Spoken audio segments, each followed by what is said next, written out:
Broadcasting live from the North Fulton Business RadioX studio, it's time for To Your Health with Dr. Jim Morrow. To Your Health is brought to you by Morrow Family Medicine, an award-winning primary care practice, which brings the care back to healthcare. Good afternoon. This is Dr. Jim Morrow. I am with Morrow Family Medicine, and as she told you, we have offices in Cumming and Milton, Georgia. We like to say that we're bringing care back to health care, and I think for the most part that's what we're doing. We're trying every day to do the best that we can for what your needs are, and we try to meet those needs as best we possibly can. We are sitting here in the North Fulton Business RadioX studio in the Renaissance Bank on Windward Parkway in Alpharetta, Georgia. And again, I'm joined by my producer and cohort, John Ray. John, how are you? I'm great. How are you today? You had your mic turned on and everything. I had it turned on this time. I'm great. I'm glad to be here. We got a good, timely discussion today. Is this about beer? Yes. Oh, okay. Yes. It's about why you should drink Dos Equis. Right. Yeah, lots of memes going around about this one. So I need my marketing person and wife to get on the Dos Equis people about the fact that we're advertising for them. So, yeah, today this is very timely. We are talking about the 2019 novel coronavirus, and it's the thing that you've heard a lot about, probably had a little bit of concerns about. There are thousands and thousands of cases being reported now. We're going to talk about this in great detail, probably to some degree in more detail than you wish. And if you're listening live, we appreciate that. I've been thrilled that more people have been listening to the live show here at 1 o'clock on the second and fourth Wednesdays. And you can see that hear that on the Morrow Family Medicine page, and also on the Morrow Family Medicine Facebook page. You can listen live. So hopefully you've got people out there doing that right now. So the coronavirus was first reported on December 31st of last year. And it was found and first detected in Wuhan, China. And this is it's a virus that's part of a group of other viruses that typically come from animals to humans, and that's a little bit of a complex, uncertain knowledge there as far as the transmission. But typically that's the way these viruses travel, and it's called coronavirus because of the little spikes. If you look at it under electron microscopy, you can see these little spikes that stick off the virus. And if you look at one of these things, you'll realize why it's so wicked, because it just absolutely looks wicked. Now, the World Health Organization has recently renamed this from the 2019 novel coronavirus to COVID-19, which is coronavirus disease 19. But I'm going to call it coronavirus because it's easier for me to say and try to remember. Now, early on, like I said, the patients that were experiencing symptoms with this virus were found in Wuhan, China, or had just been in Wuhan, China, and has been linked back to a very large seafood and wild animal market there in China. Now, Wuhan, China has more people in it, the way I understand it, than New York City does, in a much, much, much, much, much smaller footprint. So it's a living condition and a working condition that we probably can't understand very well in this country unless you've been there. Now, lately, and since the report on December 31st, a growing number of people have reportedly been diagnosed with the disease who had not had exposure to animal markets. And, of course, that indicates person-to-person spreads occurring. And that's where you get concerned about this, because it's a lot easier to avoid wild animals in large seafood markets than it is people. And so that's why everybody is really as concerned about this as they are. What we don't know is how easily or even how sustainably this virus is going to continue to be spread between people. I've spoken personally to some infectious disease experts that say that they firmly believe that there's a chance that this is just going to sort of peter out, and it's going to not turn out to be the terrible thing from Stephen King's book, The Stand, that some people are concerned about. But we just don't know, and there's an awful lot that we don't know, mostly about transmission of this virus. So what we do know is that the virus comes from, I mentioned animals, but it's camels, cattle, cats, and bats. And a lot of those things are sold as food in the markets in China. Now, bats are not typically sold in the animal markets, but they are sold as food in China, and so that can present a problem. And rarely one of these coronaviruses can infect people and then spread between people. Now, it's happened before with what was called MERS, which is Middle Eastern Respiratory Syndrome, and then SARS, which is severe acute respiratory syndrome. And they call these things by the acronym for a reason, I can promise you. And now, of course, it seems to be happening with coronavirus. Person-to-person spread, though, is thought to occur mainly the same way that a cold is spread. It's via respiratory droplets produced when an infected person coughs or sneezes. Very similar to the flu, similar to a cold, and things that we're accustomed to that we have a lot of experience with. And one of the fears with this virus is that we just don't know a lot about it and we don't have any experience with it. Now, these droplets, when you see somebody sneeze, it's impossible in the vast majority of cases to see this, but once in a blue moon, they'll sneeze right in a sunbeam and you'll be able to see the cloud of droplets that comes out. And if these droplets make their way into your mouth, then you've been exposed to the virus and you're at risk for getting infected. And that's the way it works. The virus has got to land in your nose or mouth in order for you to get infected with it. It's really unclear right now about whether or not you can touch a surface that an infected person touched and get this particular virus. We know for a fact that you can do that with the cold virus and influenza virus. In fact, it's the very reason that I try my very best not to sign a credit card receipt or anything else with someone else's pen. If you think about it, people have in a restaurant, they're passing pens around. People are wiping their nose, signing their name, putting the pen down. You come along, pick it up, touch your mouth, which we do an inordinate number of times a day. It's ridiculous how many times you touch your eyes or your mouth without even thinking about it. And then you've been exposed and you're at risk of getting the virus. People are thought, like in most viral cases, they're thought to be most contagious when they are the sickest. That's when they're shedding virus the most. But the ease with which a virus spreads from person to person varies a great deal. Some viruses, like measles, for example, are very contagious, and other viruses are not so contagious. And there's a lot still to be learned about transmissibility and the severity of this particular virus. But scientists have estimated in this short period of time that each person with the new coronavirus could infect between 1.5 and 3.5 people if they're not trying to be careful not to do so. And if you think about it, you can do the math yourself. You probably have to break out your calculator to do it. But one person infecting 1.5 to 3.5, and each of those, call it 2 people, infecting 2 people. It doesn't take long to get to a large number of people. And that's why so far at this point, at least as of this morning when I looked, there have been over 45,000 cases of coronavirus reported around the world. There have only been 13 reported in the United States and no deaths in the United States. I'm pretty sure that's still right. But 1,100 people have died from this virus. So it's not something to be taken lightly. It's something we all need to be aware of and take very seriously.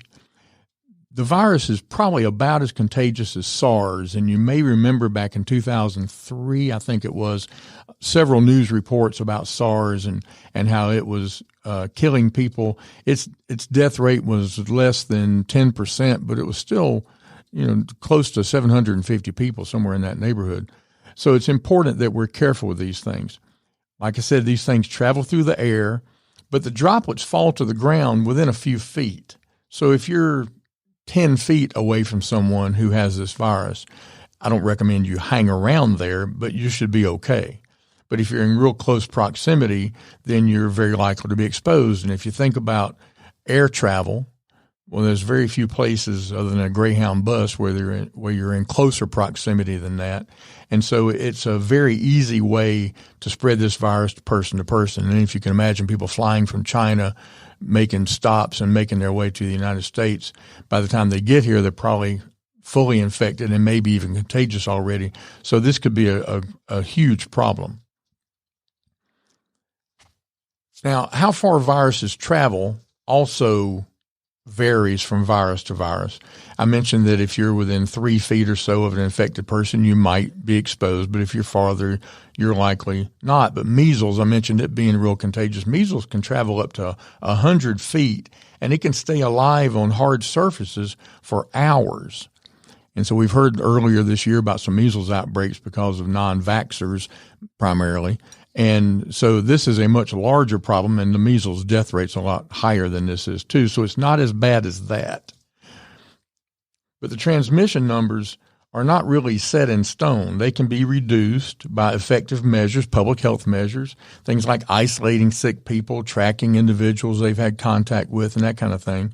And here's a phrase you won't hear very often, but to your government's credit, they've been very good, the CDC has, about putting things in motion so that this disease can be slowed and the spread can be stopped, at least in the United States. So talking about symptoms. For confirmed infections, really illnesses have ranged from people with little to no symptoms, just a sneeze or a cough here and there, to people being severely ill, and like I mentioned, some have died. But mainly it's fever, cough, and shortness of breath. Now, people get fever and cough all the time with upper respiratory things and primarily the flu, but the shortness of breath is key in this. And the CDC's reported that at this time, at least, symptoms can appear in as few as 2 days from exposure or can take as long as 14 days. And that 14 days is important. We're going to come back to that in a little bit. And this is based mainly on what they've seen, but also what they experienced with the MERS and SARS viruses. So if you look at the people that have been exposed, I mentioned that to this point there are 45,000 cases and 1,100 deaths, and that's in the neighborhood of probably 2%. But among 17,000 people who were affected in China, 82% only had mild infections and mild symptoms. 15% had more severe symptoms, and only 3% were critical. So it's going to be something where you might get this if you're exposed, but the likelihood is that you're not going to have a terrible outcome from it. When it comes to prevention and treatment, even in my office, you see people who are healthy who put on a mask. And really, the healthy person wearing a mask to prevent an illness really doesn't do a great deal of good. It's the sick person putting on the mask that catches those droplets and prevents that cloud of spray that really helps make a difference. Because if you think about the mask, if you're breathing in, that you can breathe in and you can breathe in through the sides of that mask, and that's one way you can still get the virus. So it's the people with the symptoms who really need to be most careful. There is not a specific treatment for any of these coronaviruses. You treat them much like you would the flu, although for the flu we have Tamiflu. I'm not a big fan of Tamiflu for a variety of reasons, the biggest one of which is it just doesn't work well. But there's not anything right now for coronavirus. And as far as vaccines, if you're thinking, well, we'll get a vaccine, I think we will, but it will be about a year from now before we have a vaccine for coronavirus. It's not going to happen in a hurry. Not at all. So I want to take a second and thank everyone for listening. I've been so pleased at the office and around town when I see people in here that they're listening to the podcast and they're going back and catching up on previous episodes and going through what now has become a library. I guess this is 26 episodes. And I really do appreciate that very much. If you are listening, please look for the subscribe button on the app where you're listening and hit that so when we do come out with a new episode, you'll be able to be informed about that. And also, if you do have ideas for topics or suggestions for the show, we want to hear all of those, and you can send those to us a couple of ways. You can email us at drjim@toyourhealth.md, or you can tweet us at toyourhealthmd. So that's a couple of ways you can do that, and you can also follow us on Twitter, and we're on Facebook on To Your Health with Dr. Jim Morrow. So as an individual person and as the public, what do people need to do? Well, the immediate risk of this new virus to the American public is believed to be very low right now. I mentioned it's not likely that people will die, but also the risk in general is very low, but people can still do their part in trying to limit the spread. It's flu season and respiratory disease season right now, and CDC always recommends getting a flu vaccine, and I think that's important. But you need to also take preventive actions to help stop the spread of germs in general, because that's something that can help with this disease process.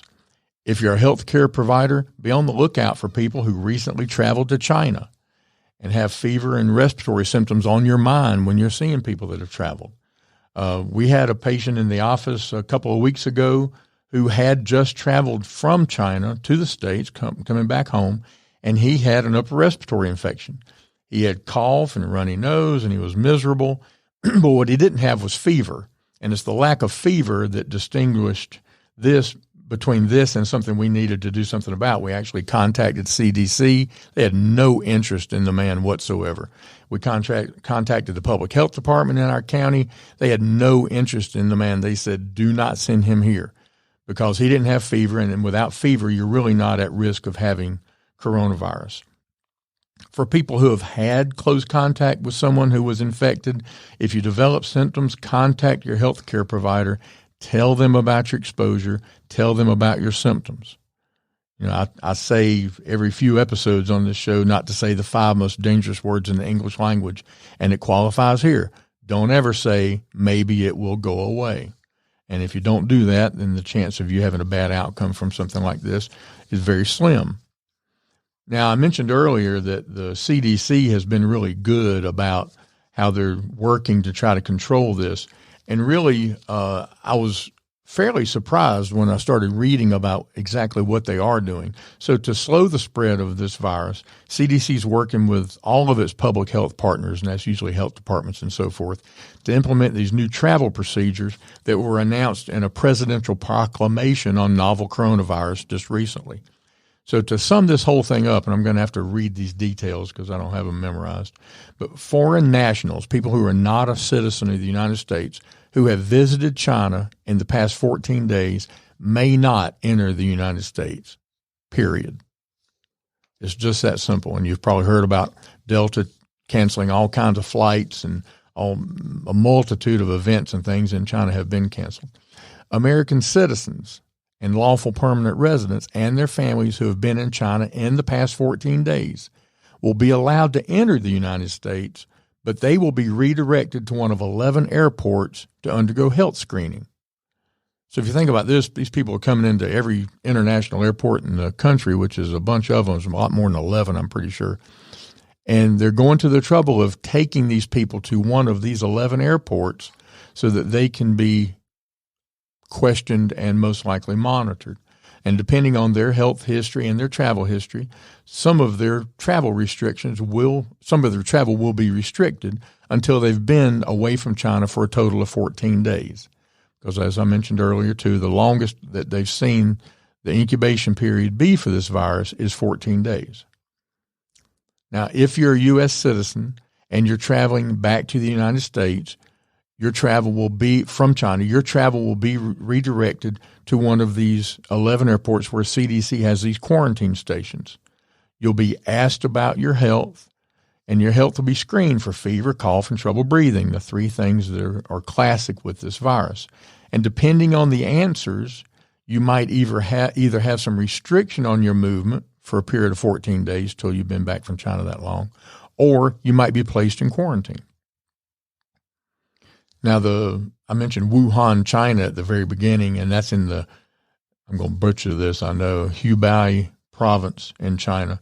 And if you've been there in the past 14 days, if you have trouble breathing, if you have fever or cough, the CDC staff at the airport will evaluate you, and you'll be taken to a medical facility for evaluation and care.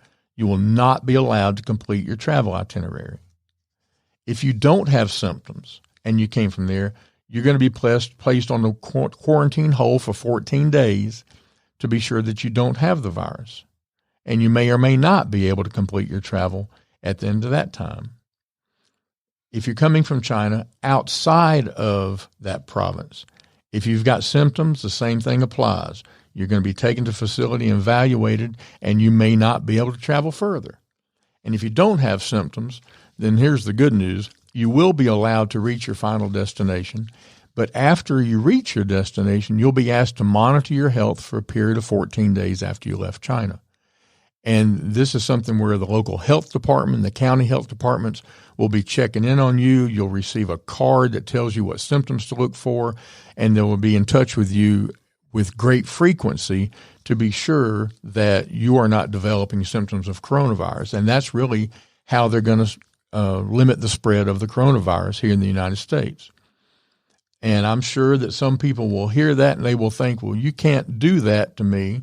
And I'll promise you that they can and that they are. And every single one of us should be glad that they are doing that.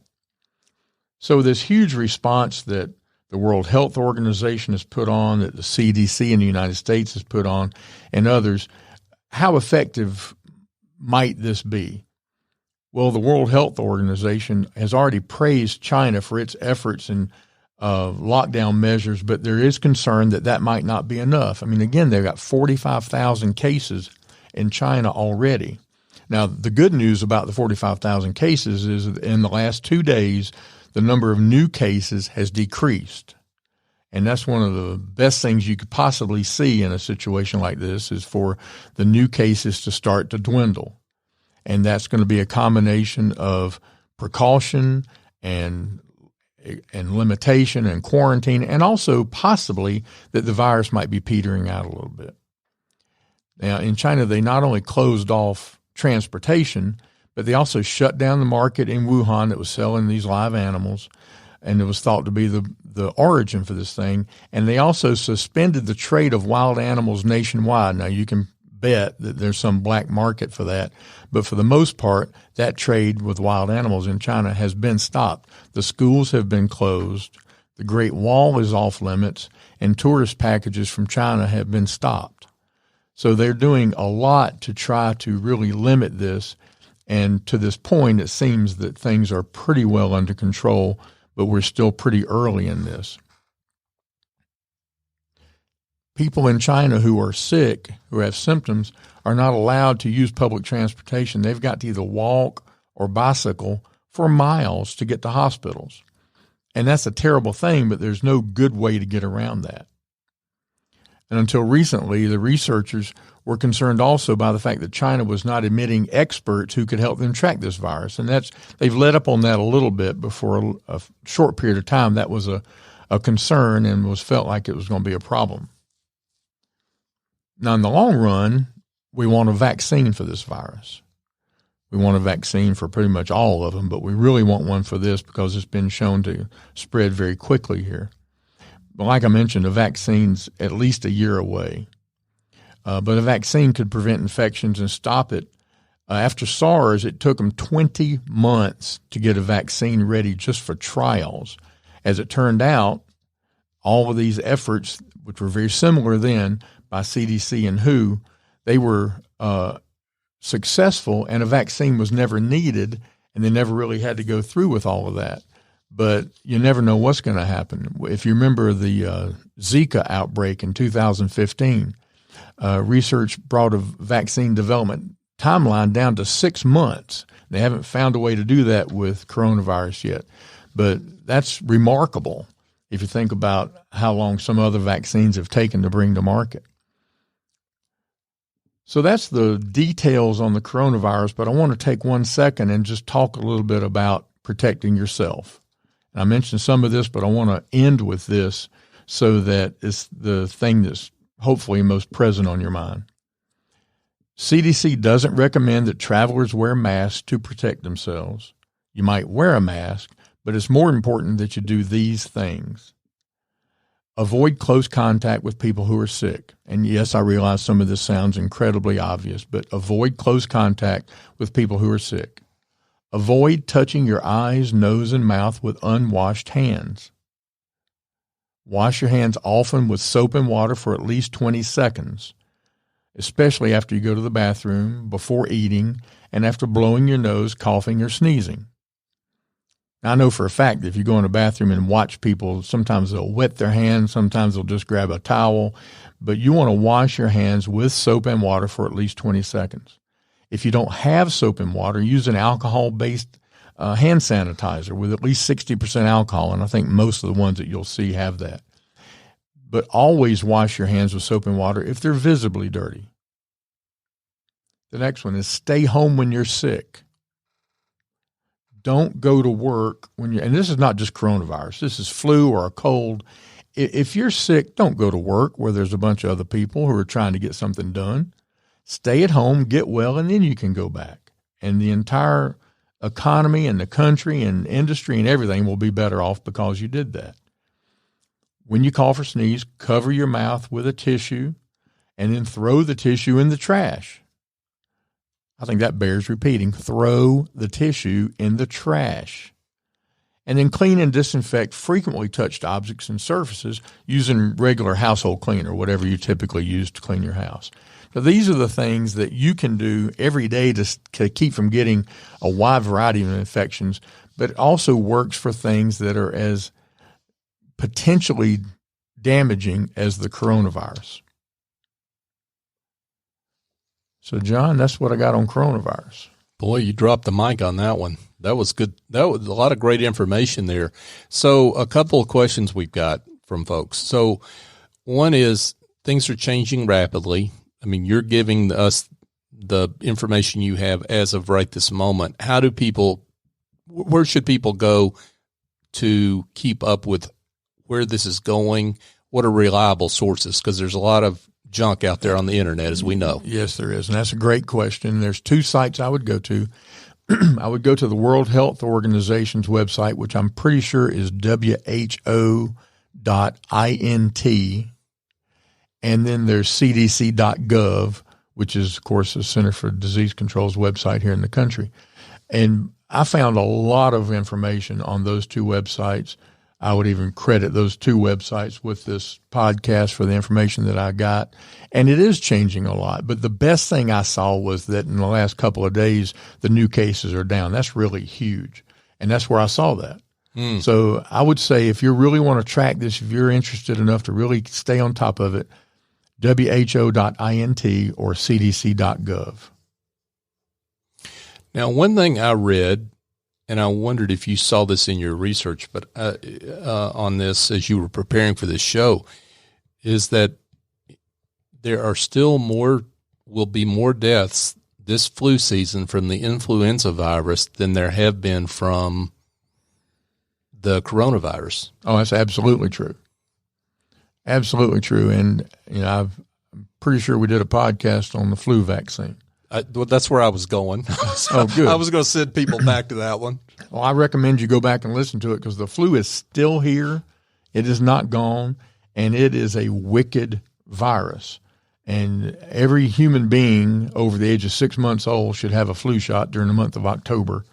And I'm a big believer that getting a flu shot kicks up your immune system so that you can fight other things off. It specifically, of course, just prevents the strains of flu that are in the shot. But I'm a big believer that if you do get a flu shot, you're going to be healthier all winter. And so, yes, people die all the time from the flu. The number of people that get the flu is a whole heck of a lot more than 45,000. And the people that die from it are just a crying shame because it's, for the most part, preventable. And just so folks know, that's episode 18. So if they go back on toyourhealthmd.com or toyourhealthradio.com, they check out episode 18, 12 flu shot myths. Right. You dropped the mic on that one too. And I don't know what we're doing next time, but I have a feeling it might be talking about sleep and insomnia. What, have you not been getting enough sleep? Oh, I get lots of great sleep. Okay.